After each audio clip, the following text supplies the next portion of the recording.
नमस्कार, मैं ज्योति गर्ग। आप देख रहे हैं नारद वाणी। दोस्तों, बिहार चुनाव पर चर्चा लेकर मैं आज फिर हाजिर हूँ। दोस्तों, कल के वीडियो में मैंने इंडिया गठबंधन महागठबंधन के बारे में बात की, जो खींचतान चल रही है। आज एनडीए के बारे में बात करूँगा।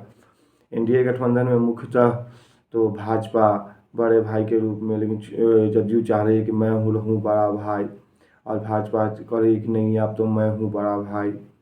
तो इसकी खींचतान बहुत ज़ोरों से चल रही है। और दूसरा है कि चिराग पासवान, जीतन राम मांझी और उपेंद्र कुशवाहा को भी एडजस्ट करना है, और बाहर से मुकेश सहनी भी बंसी डाल रहे हैं। बंसी जो मछली फंसाने के लिए लोग बंसी में कुछ बोर लगा के, बोर बोलते हैं कि जैसे चाली हो, आटा गूथा हुआ हो, वो डाला जाता है कि जैसे ही बंसी में मुंह लगाए कि फंस जाए।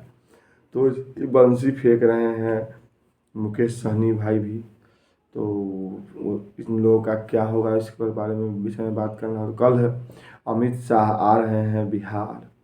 तो रणनीति बनेगी कि जो वार रूम होगा वो एक एनडीए का वार रूम होगा या पार्टियों का अलग अलग वार रूम होगा, किसको कितनी सीटें मिलेगी। अब आपको जैसा मालूम ही हो कि जीतन राम मांझी ने कह दिया है कि जो हमें 40 सीट चाहिए संतोष सुमन के साथ। संतोष सुमन तो ही मंत्री हैं ही बेटे उनके। तो उस पर अभी देखिए आगे बात विचार क्या होता है, कहाँ कहाँ से उनका सीट है, किस किस जगह उनके पास उम्मीदवार है। भाजपा में तो ये सब बात भी पूछी जाएगी एनडीए की गठबंधन में। तो उधर जदयू कह रही है कि हमें एक सीट भी ज़्यादा लड़ना हो, लेकिन हम बड़ा भाई की भूमिका में रहेंगे। तो उसमें है कि जो मांझी जी को जदयू के खाते में डाला जाएगा, और उपेंद्र कुशवाहा को भी, और इधर चिराग पासवान को बीजेपी के खाते में डाला जाएगा। तो बीजेपी भी चाह रही है कि जो हम चिराग पासवान को लेकर के और 120-21 सीट ले, ताकि जैसे हम और चिराग पासवान उसमें एडजस्ट करें।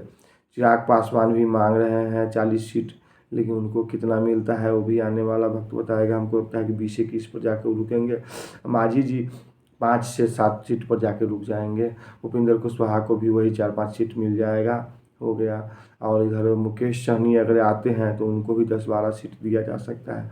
तो मोटा मोटी 40 सीट के अंदर में सभी पार्टियों को समेट कर जदयू और बीजेपी लगभग 200 सीटों को आपस में बांटेगी। हमें लगता है कि 100 सीट पर लड़ने की ज़्यादा संभावना नज़र आ रही है। यदि ऐसा होता है तो फिर जदयू अपना सीट लेती कहाँ है।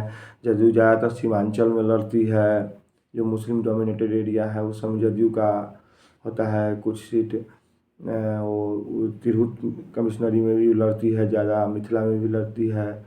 और उधर शाहाबाद एरिया सब में, जो मगध का एरिया है शाहाबाद सब, उस समय तो जदयू बहुत पीछे हो जाती है। उधर भाजपा को ही संभालना होगा। तो इसमें लेकिन खींचतान बहुत ज़्यादा है। और नीतीश जी चाह रहे थे कि जल्द से जल्द चुनाव करा ले, वो तो हुआ नहीं। उनको अपने पुत्र निशांत कुमार को भी कुछ जगह पकड़ाना है। तो उसके लिए कभी सुनने में आता है कि अध्यक्ष बनने जा रहे हैं नेशनल राष्ट्रीय अध्यक्ष जदयू के। तो कभी, लेकिन उनकी पार्टी में भी स्वीकारता होगी कि नहीं होगी, उससे अंदर खाने बात चल रही है कि जो उनके जो 12 MP हैं उसमें से 8-9 MP तो बीजेपी के समर्थन में ही है। समर्थन नहीं है क्या, समर्थन से ही है। तो उनके समर्थन में ही रहते हैं हर समय। ये भी नीतीश जी को अच्छा तो नहीं लग रहा होगा, लेकिन नीतीश जी के मानसिक स्वास्थ्य पर भी अभी बहुत जोरदार बहस चल रही है कि बार बार वो सदन में कुछ बोल देते हैं, कहीं पर किसी के चरण छूने लगते हैं। लेकिन एक चीज़ में कॉन्सेप्ट क्लियर है नीतीश बाबू का भी, कि चरण सिर्फ बीजेपी के नेताओं के ही छूते हैं, अदर किसी नेताओं के नहीं छूने जाते हैं। तो इतना तो सचेत है। जैसे तेजस्वी जी कह रहे हैं कि अचेत है मुख्यमंत्री, उतना अचेत भी नहीं है, सचेत ही है। कभी कभी मनुष्य ऐसा रूप भी धर लेता है। गांव घर में भी लोग देखते हैं कि जब लगे लगता है कि जो स्थितियाँ खराब है तो लोग एकदम सीधा सिंपल हो जाता है, कि एकदम लगे कि एकदम साधु महात्मा हो गए, अब इनको कुछ नहीं चाहिए। तो नीतीश जी भी वैसा भी राजनीति भी कर सकते हैं। पॉलिटिक्स में तो कुछ भी हो सकता है। तो लेकिन इंडिया के अंदर भी घमासान बहुत तेज है। मुख्य लड़ाई है चिराग पासवान और नीतीश कुमार के बीच। जदयू और लोजपा लोक जनशक्ति पार्टी रामविलास जो है उसके, इस दोनों के बीच में जो है सो महायुद्ध चल रहा है। उस महायुद्ध का क्या परिणाम आएगा वो भी देखने वाला होगा, कि उस महायुद्ध में कौन जीतता है और कौन हारता है। तो वो भी तो देखने के बाद ही पता चलेगा। लेकिन लगता है अमित शाह कल आएंगे तो सीटों पर तो बहुत ज़्यादा लगभग लगभग सीटों पर समझौता हो जाएगा, क्योंकि भाजपा है, एनडीए अगर गठबंधन में उसके साथ कोई लड़ेगा तो पूर्व चुनाव पूर्व ही सब कुछ कर लेना चाहेगी, क्योंकि वो अपने जिसको फिर लड़ाना है उसको समय भी तो चाहिए 5-6 महीना की, जाकर क्षेत्र में मैं अपना काम करे, मेहनत करे।